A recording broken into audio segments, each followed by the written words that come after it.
আমরা যেই সকল ভিসাগুলো পাই সেগুলো আমরা এফএনএফ বলি, ফ্যামিলি এবং ফ্রেন্ডসরা এই ভিসাগুলো পাঠায়। আপনার ধরেন কোনো নিয়োগকর্তা 2 জন লোক লাগবে, 5 জন লোক লাগবে, 7 জন লোক লাগবে, কিংবা একটা অ্যাডভাইস নাম্বারে 24টা ভিসা আছে, ওই এক একজন নিয়োগকর্তা 2টা-4টা করে ওইখান থেকে নিবে।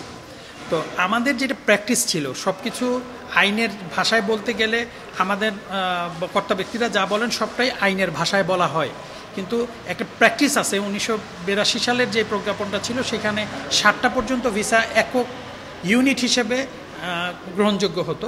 এটি যখন আমাদের দেশ থেকে আরও অনেক বেশি লোক নেওয়া শুরু করলো তখন আমাদের মন্ত্রণালয় এবং আমাদের বিএমইটি স্যাররা তারা এটাকে 24 পর্যন্ত নিয়ে গেলেন, এবং আমরা 24 সংখ্যাটাকে মনে করা হয় যেটা ইউনিট, এরকম একটা প্রজ্ঞাপন আমাদের জারি হয়েছে। কিংবা বারবার এটা মন্ত্রণালয় করতে চাইলেও বিশেষ পরিস্থিতিতে ওনারা এখান থেকে সরে আসছেন। কারণ সৌদি আরবটা হচ্ছে অনেক বড় একটি দেশ, সেখানে আমাদের দেশের 16টা দেশের মতো একটা দেশ, সেইখান থেকে আমাদের এই ক্ষুদ্র অ্যাম্বাসি এবং অ্যাম্বাসির যেই লোকবল, যেই ক্যাপাসিটি, সেই ক্যাপাসিটিতেও তারা এই কাজটুকু সুন্দরভাবে করতে পারবে না।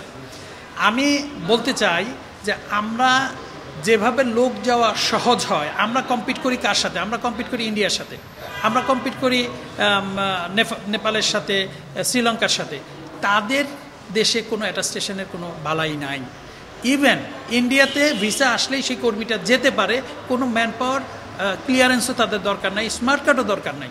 এখন আমরা যখন সৌদি আরবে যাই কিংবা কুয়েতে যাই, কাতারে যাই, তারা বলে যে ইন্ডিয়া আমাকে 17 দিনে লোক দেয়, 20 দিনে লোক দেয়, তুমি আমাকে কত দিনে লোক দিবা?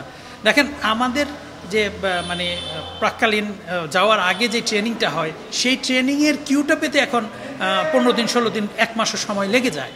তো আমরা যদি এই সেক্টরটাকে কোনো উপকার করতে চাই তাহলে অবশ্যই আমাদের ধাপগুলো কমিয়ে আনতে হবে। এখন আমরা যদি একটার পর একটা ধাপ বাড়াই তাহলে এতে সময় ক্ষেপণ হবে, আমাদের কম্পিটিশনটা আমরা নিজেরা কম্পিটিশন করে বহির্বিশ্বের সাথে আমাদের কম্পিটিশন আর যেতে হবে না, এই দেশের লোক যাওয়া অর্ধেকে নেমে আসবে।